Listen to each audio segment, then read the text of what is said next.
Hey everybody, it's Romania Black, and we are on episode 2 of Vinland Saga, and I may have freaked out a little bit in episode 1, just a wee bit, but it was worth it, right? Because I just, Einar and Thorfinn, they've not even talked together yet, and I'm already kind of like, it's a damn ED. That damn ED, it's like an erotic music video, and I can't get it out of my head, but I'm going into this episode trying to be as neutral, as open-minded as possible. I'm sure they're not instantly going to be BFFs, even though I want them to be. They're probably going to do something stupid where they don't understand each other, and then they have to slowly open up. And we have to think about Thorfinn here, because Thorfinn, he looked so dejected when we saw him at the beginning. Like he's just hopeless and in despair. He doesn't have, because honestly, when you think about it, Thorfinn has nothing going, which is the irony of all ironies, because he does have something. He thinks he has nothing. He thinks that he can't go back to his family because he spent all this time abandoning them to chase after Asklad. He doesn't have Asklad to pursue anymore. That was taken from him. His father's dead. He abandoned Leif. The thing that Thorfinn doesn't get is that Leif is still looking for him and still cares about him despite all of that. And I feel like Einar may bring that man up, or I hope he does at some point, right? I'm hoping that's the case, that he brings him back up, because Thorfinn being completely in despair makes sense, but then it's also really ironic because we established in the last episode that Thorfinn is lucky. Someone that loves him is looking for him, and he doesn't even realize it, so I don't know. I'm not looking forward to seeing like dejected Thorfinn after we've seen him be so feral and like full of energy in the last season, but we'll see what we get. And then Einar had slowly come to terms with the fact that he was going to give up on life and be a slave. And now that he's met Thorfinn, how are they going to impact each other's lives? I guess we'll find out, right? But I do have a couple notes before we start this episode. And I'm a little under the weather, so I've got lots of tea. But if I'm a little sniffly or coffee, that is why. But basically, several people noted, among them, Woosh and Sweebian, and several others, both on Patreon and in the Discord, noted that the opening about the carving is actually spoke in Old Norse. And I was like, that's really cool, because it didn't sound Japanese, but it's weird because when you watch an anime, especially with the subs, your mind kind of has trained in its brain to be like, okay, this is Japanese that they're speaking. So when you hear another language on top of that, you're like, wait a minute, my mind has to process this. So I like that in the Discord, Edgar added that Mappa actually consulted the embassy of Iceland in Japan and had one of the people there actually give them all the pointers and do the lines. So I'm like, that's pretty cool and badass that they had the embassy of Iceland provide someone that could speak in Old Norse for those lines. That's pretty wicked. I love that. James Liggins also talked about, God, James, your comment where it was like Einar and Thorfinn, carve that warmth into me. I'm like, do not even start. I will not stop. So I'm like, no, I'm here for the ship. I've gone an entire season of Vinland Saga without really shipping anybody. I did ship Canute and Thorfinn, but the more the season went on, the less likely it seemed that was going to lead anywhere. And especially in the last episode, it's like, well, guess that's not happening. So, but maybe who knows? Who knows? Will it be a Canute Einar love triangle with Thorfinn? I doubt it, but we'll see. And then one quick note before we go on. Someone had mentioned in the Discord, they're like, well, you're not going to see Willibald anymore in the story. And I was like, no! So please, I don't know if that's true or not. I don't want to know. But please, I consider it a major spoiler if you tell me if characters are or are not going to be in the series anymore. That's a huge spoiler to me, because what good is it to theorize and have fun with it if I already know? That eliminates several storyline possibilities the moment you say a character is no longer going to be in the story. So please, with any series I'm watching, do not tell me if a character is a one-shot character or a one-season character or anything. Don't let me know that. Let me be blind and find out on my own. Okay? So that's all I ask, but I felt so bummed. I was like, ugh, that's not something that you should tell a reactor ever. So just word to the wise. Don't ever tell a reactor whether a character is going to be in the series anymore or not, unless we ask. Please don't, because that's a major spoiler. But that's all I got. Like I said, I'm going to be downing tea. Keep my throat steady. As good as I can. And go from there. So I'm excited, y'all. I hope you all are too, but we're not going to waste any more time. We're going to dive into episode 2 of Vinland Saga and see what we get. And we're going to do that here in 3, 2, 1. Let's jam.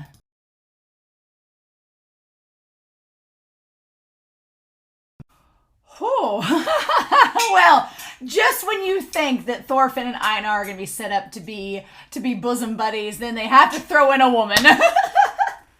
No, it's fine. I understand that Vinland Saga is not a BL. I was having a lot of fun in the last episode injecting BL into it, but you know what?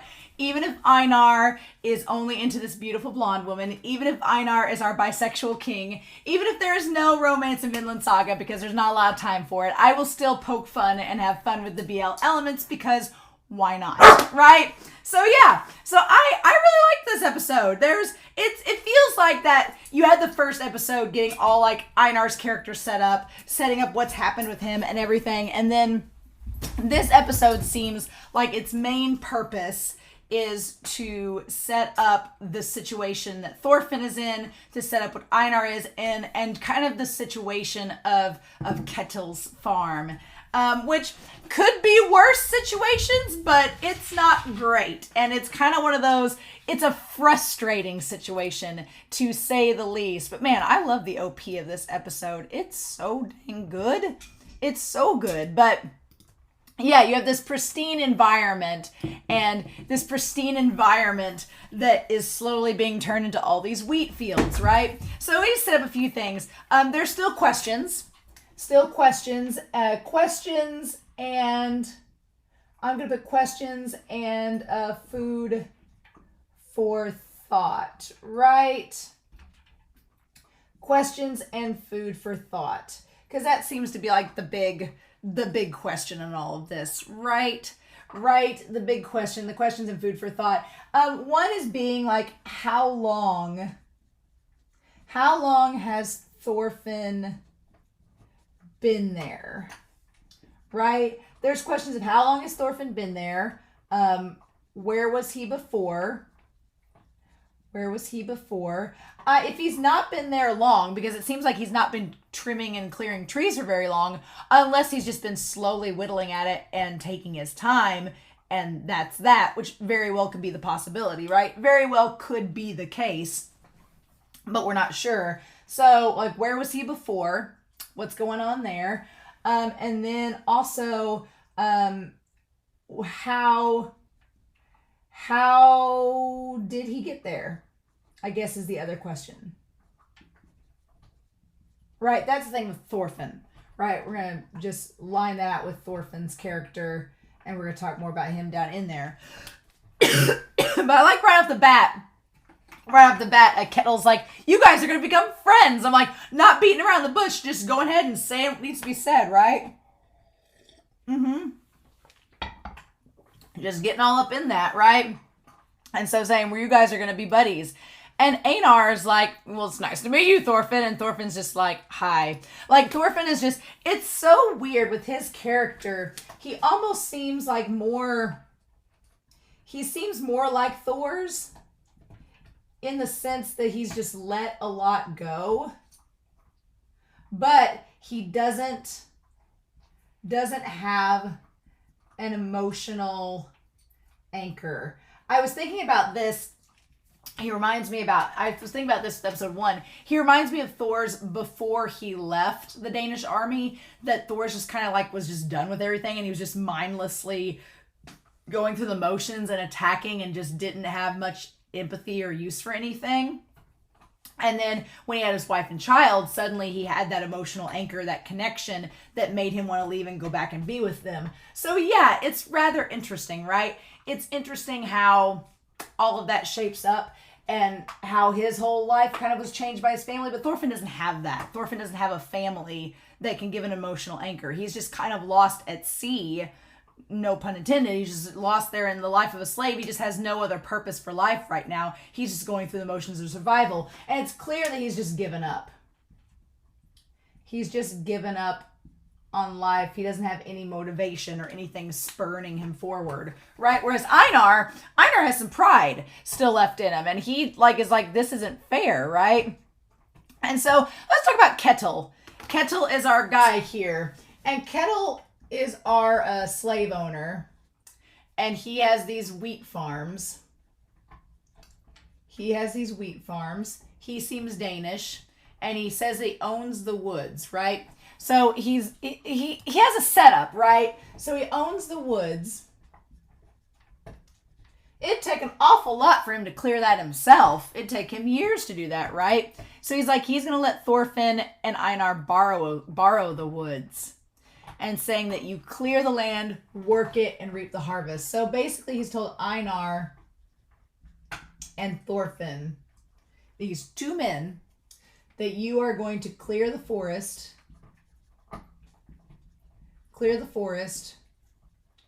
work the land, and harvest the wheat. Which is a lot. Like, it's going to take them at least a year probably to clear up the land, and then work it, and then reap the harvest, right? And he frames it like it's going to be really easy. He frames it like, oh, this is going to be simple. He's like, once you do all three of these things, he's like, I will buy the farm. Or he says, I will buy it from you at a fair price. Not the farm, but he's like, I will buy the wheat at a price. Yeah, he's like, you farm the wheat, I'll buy it off of you, right? And borrow the land from you. And Thorfinn doesn't say anything. It's like, I feel like Thorfinn maybe already knows how hopeless this situation is, and Einar's just buying into it because it's a shred of hope, right? But the more you listen and think about it, the more you start to realize that this is a very interesting deal. He says, once that exceeds your price, you'll buy yourselves back. So he's going to keep buying until they buy their freedom. Why, that sounds really easy, right?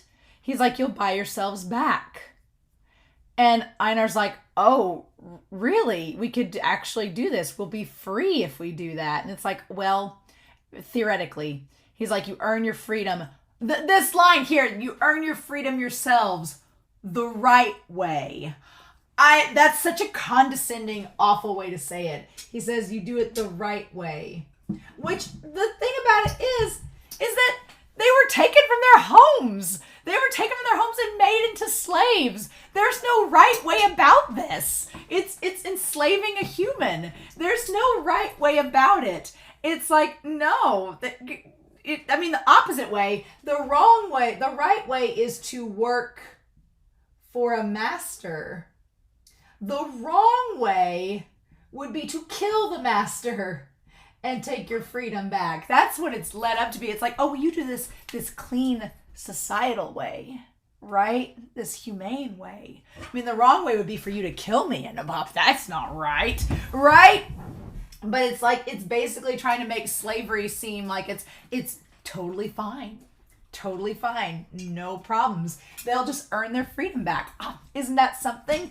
But the thing about it is that freedom, like Einar says, that freedom, they don't have their home anymore. It's been completely taken from them. So they would be stuck in this land that's not theirs, that they made for someone else, and that they basically just carved their way into it. Now, the problem with this scenario is that it's not possible.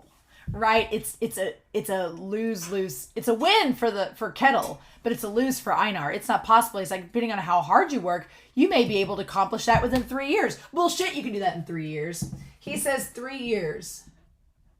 You could win your freedom back. Now, the thing about it is he looks over to Petar, and Petar, he's like, I will wait to collect your lease payment until after your first harvest. So not only, he says 3 years, it's possible, but with the wheat price at that first harvest, here's the thing, at that first harvest, he's going to collect a payment for the lease of the land.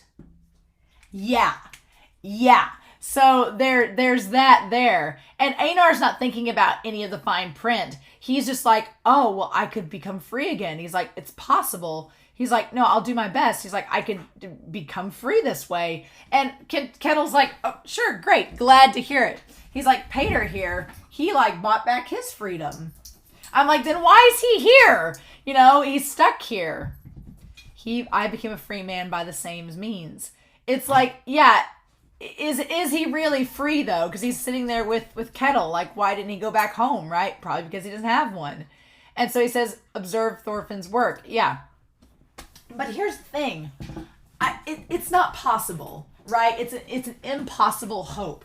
One, them clearing the forest within 3 years at the rate they're going, they'll be broken men, right? They'll be just the two of them. They'll be broken men. And then having to work the land, harvest the wheat. The two of them can't do it alone, right? So it stands to reason that Kettle will get more slaves and put them with Einar and Thorfinn. Maybe make Einar and Thorfinn retainers as time goes on. But he's just going to get more and more slaves. But the problem is, sure, if Einar and Thorfinn did all of this, did the wheat themselves, and sold it to Kettle over maybe a couple of years, sure, they could probably buy back their freedom, but that's not how this is going to go. One, he's going to get more slaves to add to this, so the harvest is going to be split multiple ways, meaning that they're going to get paid less per person, meaning it's going to take longer for them to pay off and buy themselves free, meaning that it's going to take longer, meaning they're going to keep working for Kettle over and over again. And not only that, but then they have to pay back the land they borrowed.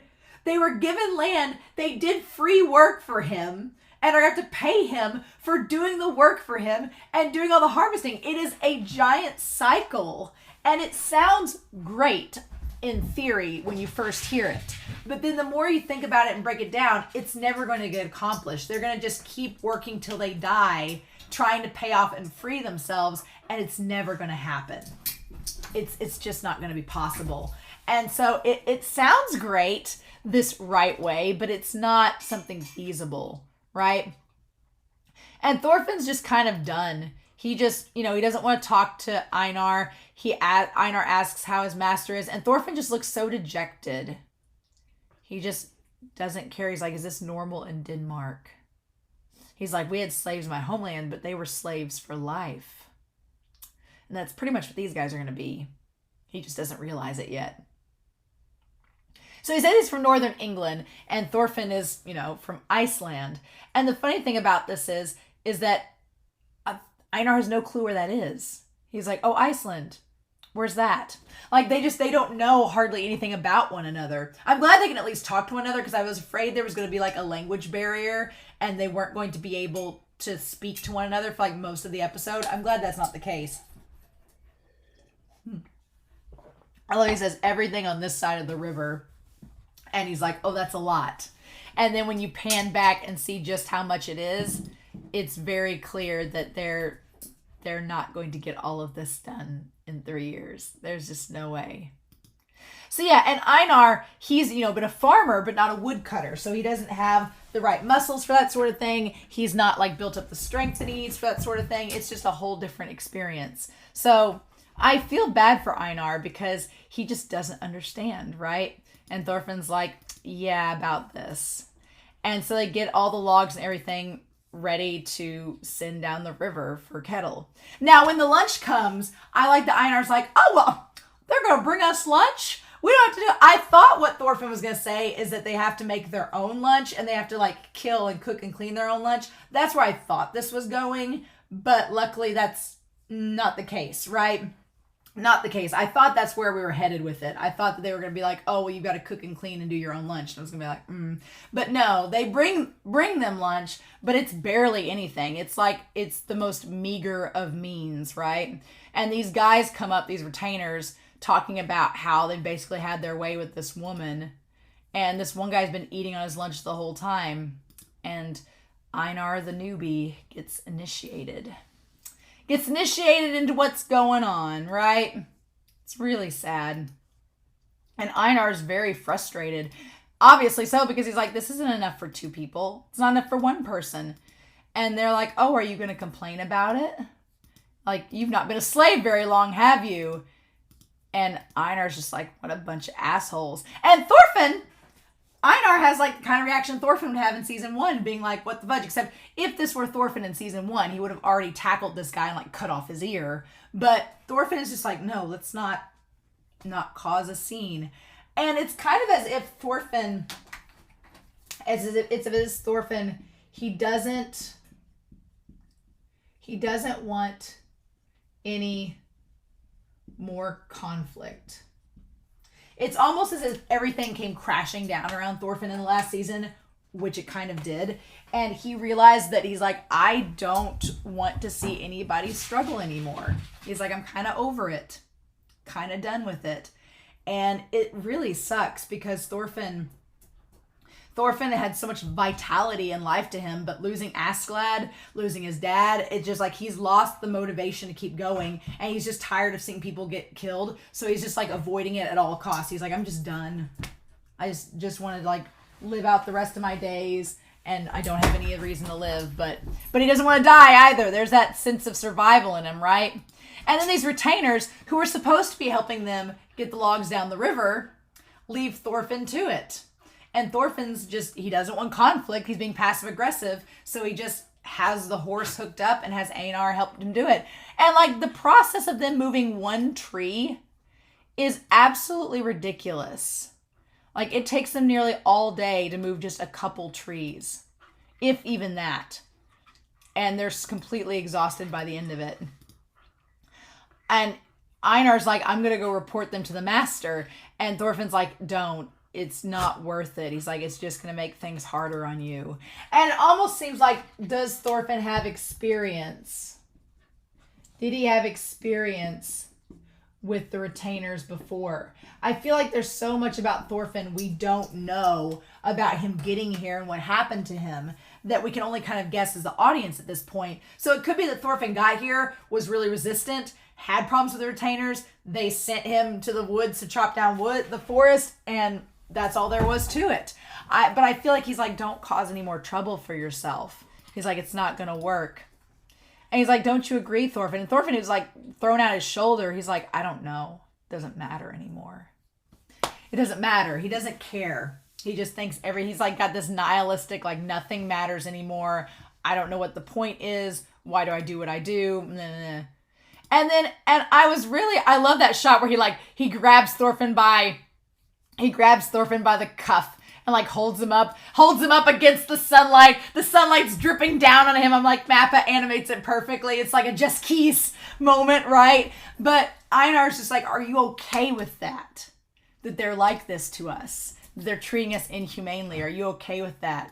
And Thorfinn he just looks so despondent. Like he just doesn't know. He looks a lot like Thor's. He has the eyebrows. His eyebrows have gotten thicker and his eyes have gotten softer. He looks more like Thor's, like a blonde Thor's. It's crazy how much his looks have changed over this period of time, right? And that's when the master shows up. And Kettle's like, what's on? And Thorfinn's like, please don't report it. And he says, shut up, I'm going to do it. And that's when he sees her. He like stops. He's like, those retainers.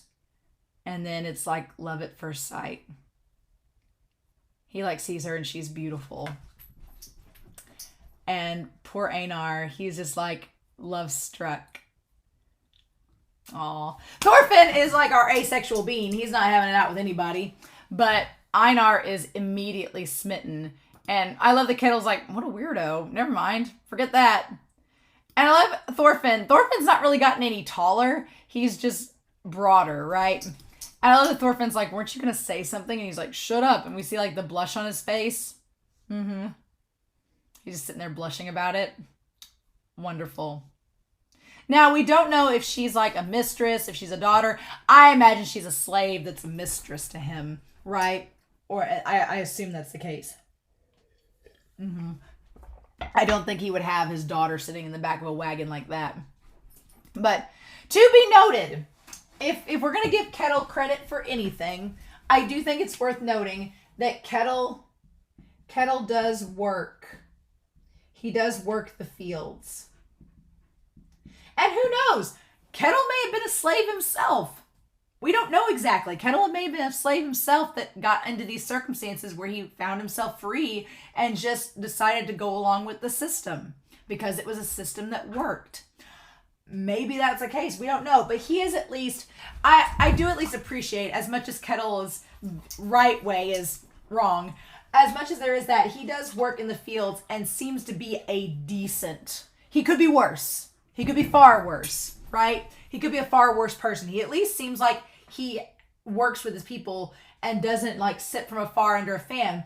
Unlike his son Omar, who is a spoiled brat. Omar is spoiled, right? He's spoiled. He needs a good smacking because he's just like, Dad, why do we work here? Like, I don't want to take over the farm. The funny thing is that with Kettle and Thor's have a little bit of similarity, where you have Thor's and his wife came from a more prestigious background through the army. And so Thor's could have been like the leader of a village that had slaves, but Thor's didn't believe in such things. So he was like, no, I'm not for that. But he, like Kettle, seemed to have the welfare of his people in heart, right? So I feel like Kettle is kind of like Thor's in that he cares for his village. The antithesis part is that Kettle utilizes slaves and Thor's was very much against it. So they are very different, but they both have this caring, genuine thought for their village. And that's kind of where Omar is kind of like Thorfinn when he was a child, in that they want to get away and fight. They want to get away from fight. Einar kind of, chastises him about it later when he's sleeping next to Thorfinn in their little straw boogaloo. But yeah, Olmar just doesn't get it. He has a sword strapped to his back and like wants to be a soldier and a fighter. Like all the kids bring them water and everything. We see Einar like with them. Einar and Thorfinn are like gathering up wheat with them, with the crew. And that's the thing too that's going to slow them down, is if they're working the fields gathering the wheat, they're not clearing the forest. So again, it's going to take them forever. But Omar just doesn't do the things that his father wants him to do. And the thing that reminds me of Thor's in this moment is that Kettle is like, no, we do things for a reason. You have to cut it a certain length because it's going to give the cattle, stuff to graze on afterwards. Like I have a process. There's a reason for it. And if you just follow this process, it'll work out. But Omar, who has a sword strapped to him while he's harvesting wheat, like somebody's going to come out and attack them, he doesn't see the whole point of it and doesn't feel like paying attention. And it's like, dang it, what do we do? So that's interesting. But he's like, that's why you don't understand the purpose of each individual task. And Omar is just like, oh, shut up, I know, Dad. Like, blah, blah, blah, I got the order down. And he's like, I don't want to be here and take over your farm. Yeah. He's like, I don't want to do it. And he says he can't take this. He's like, I thought I'd come out and help for once and you won't stop complaining about stupid shit. So he's never helped out his dad before. This is like the one-time thing. His father wants him to inherit the farm. But Omar, he does not want to be in his father's shadow. And there's some, you can kind of get what Omar is referring to in a little bit, because when we talk about the girl, and the family that we're trying to like get him to impregnate their daughter, gross, that he doesn't want to be in his father's shadow. He wants to go off and fight and become his own man. It's just like, as Einar notes, he's like, this boy doesn't know war and what it can do to him. And Thorfinn knows all too well. So it's so fascinating to see these characters having these parallels. But yeah, Omar is what I imagine if Thorfinn had stuck around, harboring these resenting feelings about Iceland and wanting to get away. I could see Thorfinn becoming his angsty, feral teenage self and just being like, Dad, I want to go away. I don't want to stay here and raise sheep, and then runs off, right? It's kind of very similar to that. And he just leaves. But Omar is not strong enough to pull the sword out from behind him. He can't get it to go, right? He doesn't have the strength. He talks the talk, but he can't walk the walk. And then he gets frustrated and runs off. Right? And then I like that the little girl's like, why can't he pull it out? And Einar's like, it's funny. Einar's like, I'm not sure. And Thorfinn is just standing there looking at him like he's an idiot. I really wish we'd gotten more perspective from Thorfinn in that moment with Olmar, but maybe we will get that later on. I don't know. And so then we cut to Olmar and his mistress lady, who I thought was a slave, but she's like one of the farmer's daughters in the village, right? And he says that Olmar wants to go to England, where we assume the Danes are fighting, right? So they're back in Denmark. He's like, I want to go to England soon. And he says that I'm not spending my whole life here in the middle of nowhere. I'm going to join Prince Canut's army and achieve greatness. So that's a big thing. We just got dealt in like 2 sentences, 2 very important pieces of information. One, it turns out that Canute is not the king. He's still Prince Canute, and he's the leader of an army.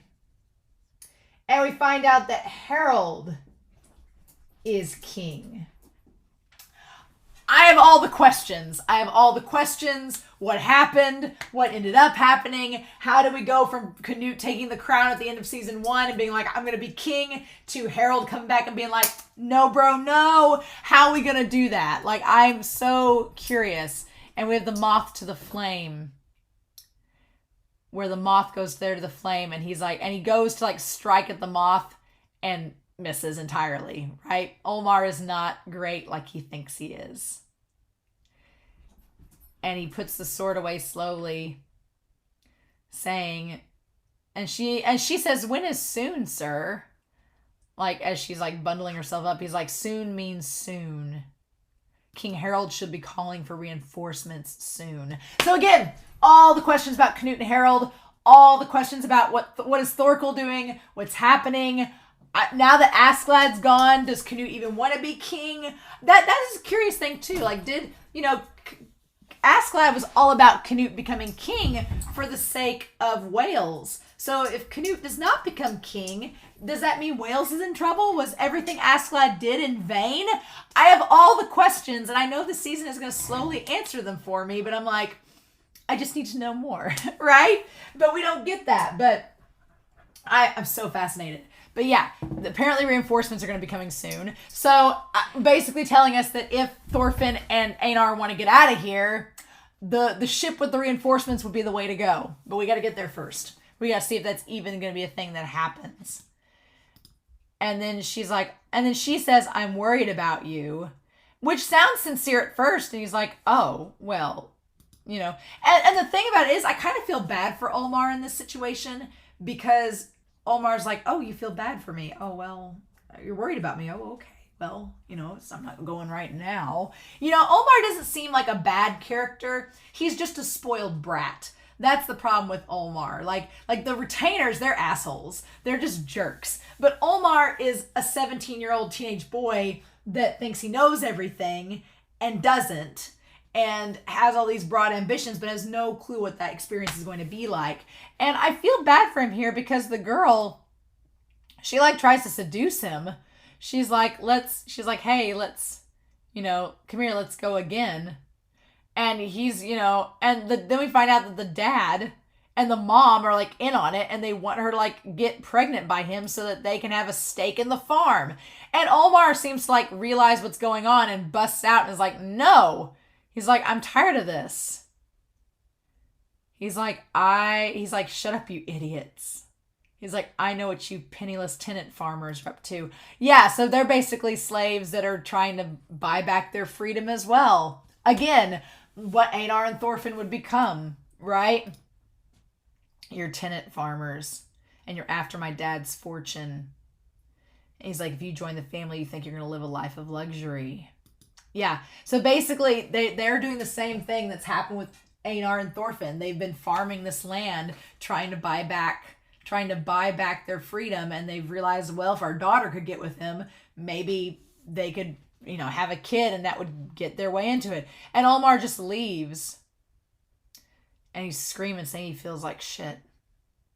And then these 2 guys that have been drinking comes up, saying that the retainers were being jerks, and they couldn't stick around. We wanted to see a woman, but the retainers beat us to her. And I got kind of bad vibes around them throughout this entire moment. I don't know why, but I felt it just had really bad vibes. I just felt kind of nervous, like something bad was going to happen. Like when they grabbed a hold of the horse's reins, I thought maybe like the horse was going to take off with Olmar and something bad was going to happen to him. I get bad vibes towards Olmar. I feel like something bad's going to happen to him. These two drunk guys kind of made me feel a little nervous, but I guess it was all okay. Who knows? But yeah, they basically end up walking with him and talking to him about what's going on and then just sharing their stories with him, and that's pretty much it.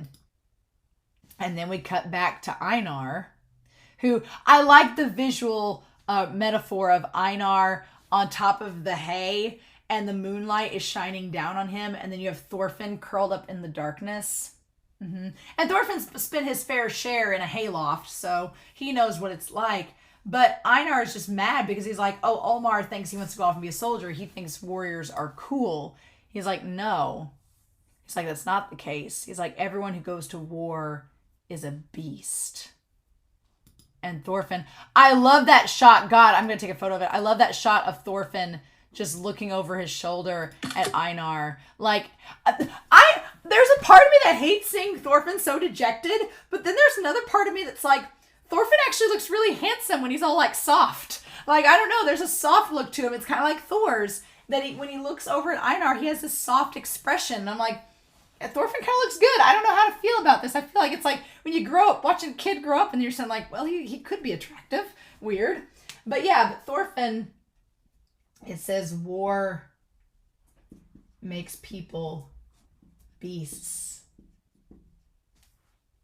Which, as we've seen from the last episode, yes, very much so.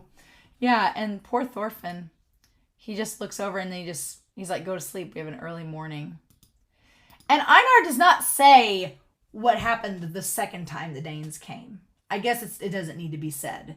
We, the audience, know what happened, so he doesn't have to say it for us. But we find out that the English came the first time around. So he may not even really be English. He could be Welsh for all we know. And that they came and basically tore down their village. And it's very much like what Ascalad said. One group came and then a stronger group came after that.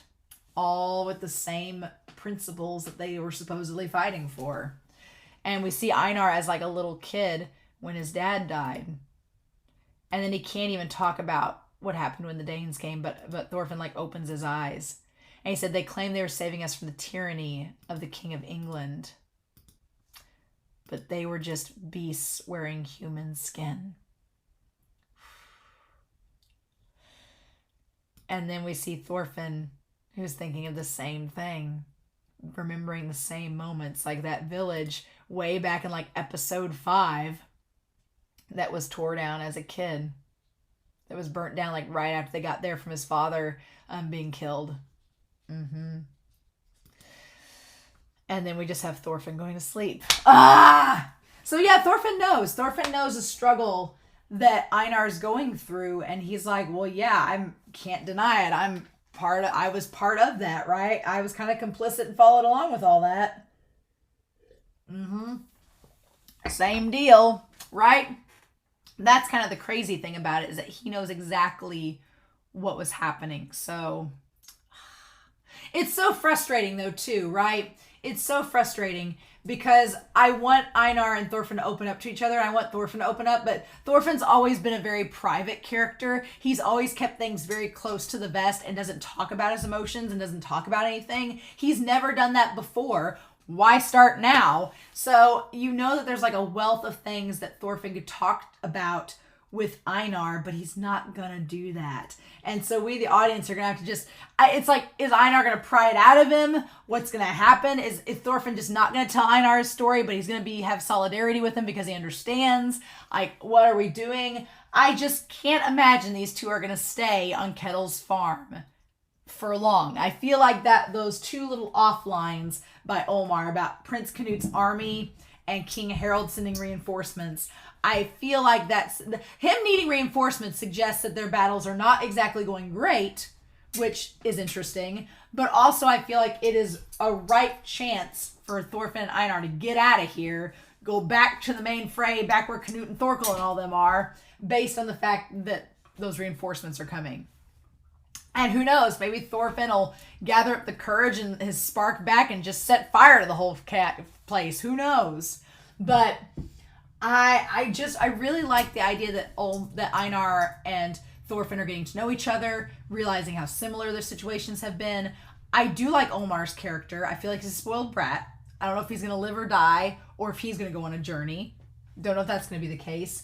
And then obviously there's the woman that Einar likes, that he thinks he has a crush on, that she's involved in this, and we still have all this backstory that's not been given to us that maybe we'll find out as we dig deeper into the show.